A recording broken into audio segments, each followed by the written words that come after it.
네, 금리 인하에 대한 가능성으로 시장이 계속해서 상승세를 보이고 있습니다. 이 분위기에 대해서 어떤 전략을 세워야 되는지 알아보도록 하겠습니다. SC 글로벌 센터 김선규 소장과 함께합니다. 어서 오세요. 안녕하세요. 자, FOMC 기대감으로 증시가 많이 오르는 것 같은데 네. 이번 FOMC 어떻게 해석을 해야 되나요? 일단 1분기 레이트 프로젝션하고 비교했을 때 조금 큰 변화가 있었던 건 사실입니다. 일단 그걸 먼저 보시고 얘기를 해야 될 것 같은데요. 1분기하고 2분기에서의 금리에 대한 이 프로젝션이 상당히 좀 내려왔다가 다시 올라간 모습을 보여주고 있습니다. 예, 왼쪽을 보시면은 이게 이제 금년 3월, 예. 그 다음에 오른쪽이 어제 이제 발표한 금년 6월, 그러니까 1분기, 2분기의 점도표 비교인데요. 예. 비교를 보시면은 이번 분기에서는 1.875% 정도의 사람들이 몰려 있고 그 다음에 또 2.325% 여기에 거의 몰려 있어요. 완전히 양분화가 돼 있어요. 그러니까 여기에서 봤을 때 연준의 그 위원들의 입장에서는 이게 올려야 될지 내려야 될지 완전히 반으로 딱 쪼개져 있다고 보시는 거죠. 그러니까 이게 이번에 금리가 동결이 된 거고, 그 다음에 20년, 21년 보면은 20년까지는 좀 만만하게 갔다가 21년부터는 다시 해서 장기적으로 봤을 때 금리를 상승하는 프로젝션을 보여주고 있습니다. 예.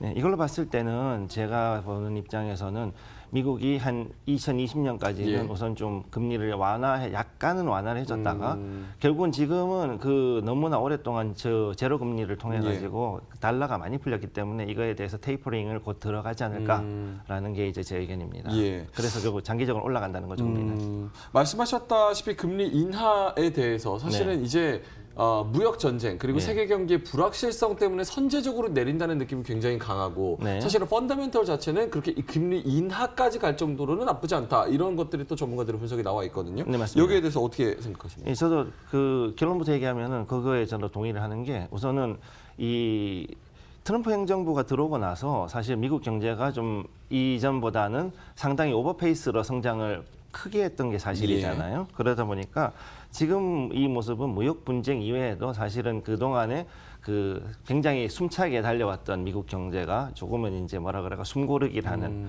약간의 페이스 조정을 하는 그런 시기라고 저는 보고 있습니다. 그래서 이 조금 더 주의해야 될 것이 뭐냐면은 이 미중 무역 분쟁이 정말로 시초가 된 것이 그 중국 제조 2025죠. 시진핑 주석이 그걸 얘기하면서부터 사실상 자존심 싸움으로 번지기 시작했고 그때부터 이제 관세로 이제 싸움이 붙은 거거든요. 이제 센트루이스에 있는 그 연준은행에서 주는 30년간의 연준 금리표를 보시게 되면은 기본적으로 그 급격한 금리 인상이 있었다가 잠시 금리를 내렸을 경우에는 반드시 리세션, 그러니까 큰 불황이 왔었습니다. 세 번이 왔는데 첫 번째 91년도에 한 번 왔었고 그 다음에 2001년도에 그때 또 한 번 크게 왔죠. 그 다음에 앨런 그린스펀이 이제 한참 그 서브프라임 모기지 때문에 버블이 발생하니까 이거를 계속 한 1, 2년 사이에 엄청나게 많이 올렸잖아요. 그랬다가 여기에서 서브프라임 모기지 사치가 터지고 2008년도에 금융위기가 터진 겁니다. 그 이후에 그 제로 금리를 주장하다가 옐런이 와서 이제 와서야 이제 조금씩 올리기 시작했거든요. 그리고 지금 와서 올라왔기 때문에 비유를 하자면은 이제 그 중환자실에서 링겔 꽂고 누워있던 환자가 이제 의식을 회복하고 잠시 기력을 회복해가지고 올라가고 있는 모습의 정도의 모습이 현재 미국 경제라고 보시면 됩니다. 결국 어쨌든 분수령이 될 수 있는 게 또 G20 정상회담 아니겠습니까? 그렇습니다. 오사카에서 이제 또 당장 다음 주에 열리는데 여기서 이제 미중 무역 협상 뭐 재개를 한다고 실무 협상이 만난다고 하는데 실질적으로 여기서 뭔가 건설적인 진짜 실질적인 단계적인 뭔가 진전이 나올 가능성은 어떻게 보십니까?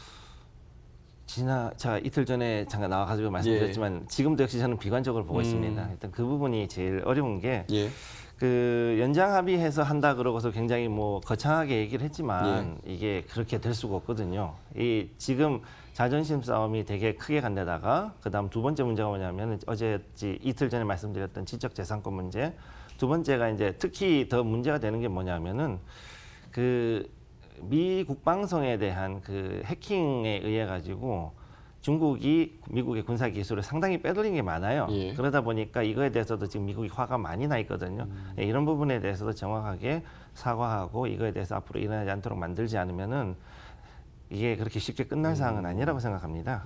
그리고 사실 이제 북중회담이라든가 이게 지금 진행이 되고 있는데 이게 사실은 자국의 그러니까 중국은 중국대로 그다음에 북한은 북한대로 자국 내의 인민들을 이제 그 뭐라 그럴까 단도리를 하기 위한 하나의 퍼포먼스로 봐야 되는 거지.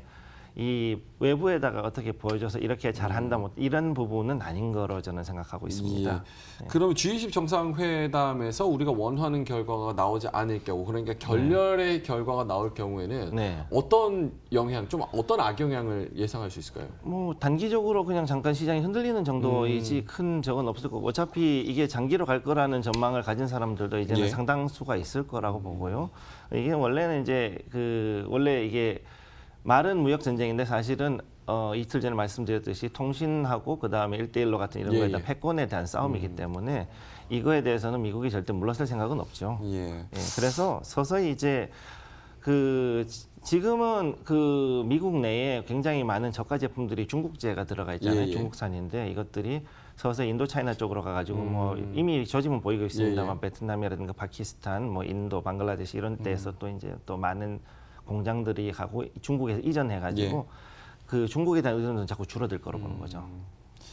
알겠습니다. 또 미국 연준의 이제 비둘기파적인 신호의 금값 또 올랐는데 금값에 대한 전망 어떻게 보고 계십니까? 이게 조금 웃기는 일인데요. 예. 보통은 이제 금값이 올라가면 유가가 내려가고 유가가 내려가면 금값이 예, 예. 올라가잖아요. 근데 지금 그거에 상관없이 둘 다 올라가고 있는 기현상을 보이고 있죠. 즉 시장이 왜곡돼 있다는 예. 얘기인데 이런 거는 즉시 이제 약간 페이스 조정 국면으로 보시면 돼요. 그래서 금하고 국채 같은 경우는 이제 페이스를 이제 조정하기 위해서 들어가는 건데 보통은 생각할 때는 이제 금은 불황 때에 올라가잖아요. 예. 근데 지금 이렇게 해서 금이 어느 정도 풀렸다고 했는데도 불구하고 오늘 금이 아침에 보니까 거의 1,400불 가까이 찍었더라고요.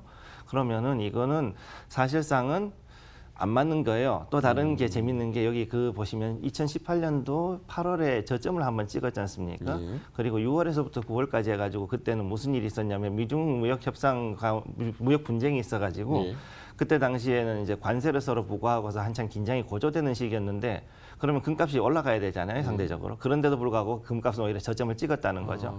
그렇다면 이건 무슨 얘기냐면은 사실상 금을 가지고 조정을 하는 어떤 세력이 이제 조정을 한다고 봐야 되지 않겠어요? 엄청나게 돈이 많은 사람들이.